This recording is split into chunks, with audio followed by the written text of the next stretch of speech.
नमस्कार मित्रों। अक्सर हम लोग मोटिवेशन और इंस्पिरेशन को एक ही समझ लेते हैं। बहुत सारे लोग इन दोनों में अंतर नहीं समझ पाते हैं और इन दोनों को एक जैसा ही प्रयोग करते हैं या समझते हैं, पर इन दोनों में अंतर है। इंस्पिरेशन का सीधा हिंदी अर्थ होता है प्रेरणा और मोटिवेशन का अर्थ होता है उत्साह।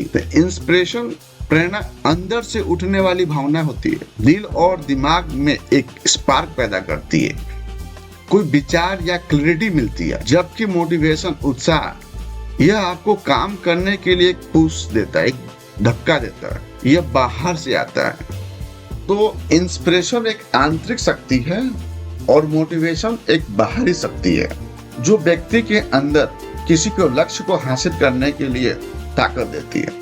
तो इंस्पिरेशन आंतरिक शक्ति या किसी कहानी या मनुष्य की प्राकृतिक व्यक्ति या आध्यात्मिक अनुभव से होती है।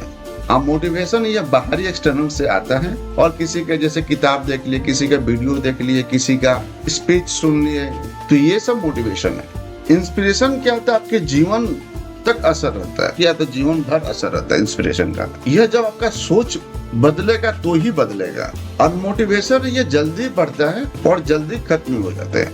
इसीलिए मोटिवेशन के होने के लिए, मोटिवेट होने के लिए बार बार मोटिवेशनल वीडियो देखना पड़ता है, मोटिवेशनल किताबें पढ़नी पड़ती है, मोटिवेशनल मूवीज देखनी पड़ती है, मोटिवेशनल सेमिनार अटेंड करना पड़ता है। ये कुछ समय के लिए होता है, आता है जल्दी से, चला भी जाता है जल्दी से। इंस्पिरेशन आपका पर्पस साफ करती है कि आपका जीवन का उद्देश्य क्या है, दिशा देती है, आपके जीवन में एक मीनिंग जोड़ती है। जबकि मोटिवेशन आपको चलने की एनर्जी देता है, आगे बढ़ने की एनर्जी देता है। आप रुके हुए तो उसको आगे बढ़ने की एनर्जी देता है, काम शुरू करवाता है। एक बाहरी शक्ति है जो काम करवा देता है। ये एक्शन ओरिएंटेड बोल सकते हैं। चलिए मैं आपको एक रियल स्टोरी के माध्यम से इसको समझते हैं। हम सभी ने डॉक्टर एपीजे अब्दुल कलाम का नाम सुने भी है, जानते भी हैं। चलिए उनके बारे में विस्तार से जानते हैं। यह वो कहानी है जो आपको अंदर से बदल देगी। कभी कभी किसी की जिंदगी सिर्फ एक कहानी नहीं होती है, वह हमारी सोच बदलने की चिंगारी बन जाती है। आज हम बात करेंगे भारत के missile man doctor APJ Abdul Kalam की। एक ऐसी प्रेरणा जो आपको सिर्फ मोटिवेट नहीं करती है बल्कि अंदर से इंस्पायर करती है, आपको अंदर से बदल देती है। उनका जीवन ही संघर्ष ही उनकी पहचान है। डॉक्टर कलाम का जन्म भारत के तमिलनाडु के एक छोटे से कस्बे गांव में रामेश्वर में हुआ। उनके पिता नाव चलाकर घर चलाते थे। आर्थिक स्थिति बहुत अच्छी नहीं थी, बहुत ही साधारण, एवरेज बोल सकते हैं। घर में लकड़ी का फर्नीचर नहीं था, पढ़ने के लिए बिजली की व्यवस्था नहीं थी, यहाँ तक कि स्कूल की फीस भरनी भी एक चुनौती था, चैलेंज था। लेकिन इन सब के बावजूद एक चीज हमेशा मौजूद थी, उनके अंदर इच्छा शक्ति। यही इच्छा शक्ति इंस्पिरेशन से आती है, जो उनके व्यक्तित्व में ही था। इंस्पिरेशन, इच्छा शक्ति। 10 साल के कलाम सुबह 4 बजे अखबार बांटने जाते। यह काम पैसों के लिए नहीं, अपनी पढ़ाई जारी रखने के लिए करते थे।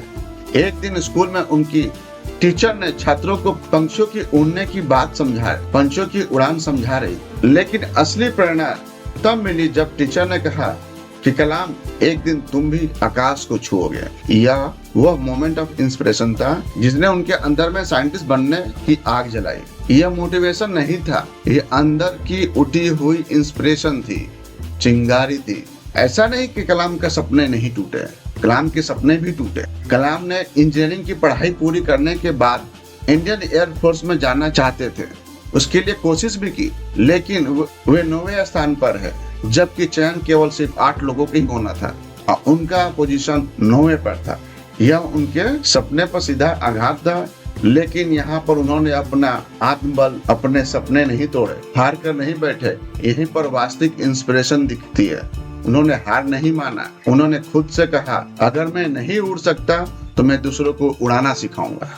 और यहीं से उनकी वैज्ञानिक की यात्रा शुरू होती है। यहाँ पर कलाम को किसी वैज्ञानिक बनने के लिए मोटिवेशनल स्पीकर ने आकर स्पीच नहीं दी कि जिसे उन्होंने वैज्ञानिक बनना की उनकी चाहत जागी हो। ये अंदर की उनकी इंस्पिरेशन थी, प्रेरणा थी, इच्छा शक्ति थी। फिर 1969 में उन्होंने इसरो में काम मिला। उन्होंने भारत के पहले SLV-3 रॉकेट की टीम में काम शुरू किया। उनका पहला प्रयास तो असफल रहा। ये सभी जानते हैं कि रॉकेट समुद्र में जा गिरा। मीडिया, जनता, वैज्ञानिक सबकी आलोचना झेलनी पड़ी, लेकिन टीम लीडर सतीश धवन ने पूरे प्रोजेक्ट की जिम्मेदारी अपने ऊपर ली और सबके सामने उन्होंने बोला, यह असफलता मेरी है और अगली सफलता तुम्हारी होगी। और 1980 में भारत ने सफलतापूर्वक अपना उपग्रह रोहिणी अंतरिक्ष में भेजा। यह भारत के लिए एक महत्वपूर्ण कदम था, एक सफलता थी। कलाम ने अग्नि, पृथ्वी, त्रिशूल जैसे कई प्रोजेक्ट पर लीड किया, भारत की रक्षा क्षमता को एक नई दिशा दी। उनकी प्रेरणा व्यक्तिगत नहीं थी, वो चाहते थे कि पूरा देश ऊंचा उठे, सशक्त बने। आगे चल के 2002 में वे भारत के राष्ट्रपति बने, लेकिन उनके पास न कार थी न कोई आलीशान घर। वे देश के सबसे साधारण और सबसे महान प्रेसिडेंट बने, महान प्रेसिडेंटों में एक बने। उनका एक वाक्य आज भी लाखों लोगों को इंस्पायर करता है, dreams are not what you see in sleep, dreams are what don't let you sleep. सपने वे नहीं जो सोकर देखे जाते हैं, सपने वे हैं जो आपको सोने ना दे। तो कलाम की यह कहानी न सिर्फ मोटिवेट करती है, यह अंदर से जगाती है। यह कहती है, अगर तुम गरीब पैदा हुए तो यह तुम्हारी गलती नहीं है, लेकिन अगर तुम छोटी सोच के साथ मरते हो और गरीबी में मर जाते हो, यह तुम्हारी गलती है। यह मोटिवेशन नहीं है, यह इंस्पिरेशन है जो जीवन को दिशा बदल देती है। यहाँ पर आप सभी को समझ में आ गया होगा कि मोटिवेशन और इंस्पिरेशन क्या है, इन दोनों में क्या अंतर है, इनका क्या इम्पैक्ट है। अगर डॉक्टर कलाम जैसे साधारण परिवार का लड़का भारत का मिसाइल मैन बन सकता है, भारत का राष्ट्रपति बन सकता है, तो आप क्यों नहीं। आपकी असली उड़ान वहां से शुरू होती है जहां आप अपने डर छोड़कर अपने सपनों पर विश्वास करना शुरू करते हैं। अपने आप पर विश्वास कीजिए और आपके अंदर के सोई इच्छा शक्ति को पहचानिए, उसको जागृत कीजिए और चल पड़िए। फिर मिलते हैं अगले वीडियो में, तब तक के लिए धन्यवाद।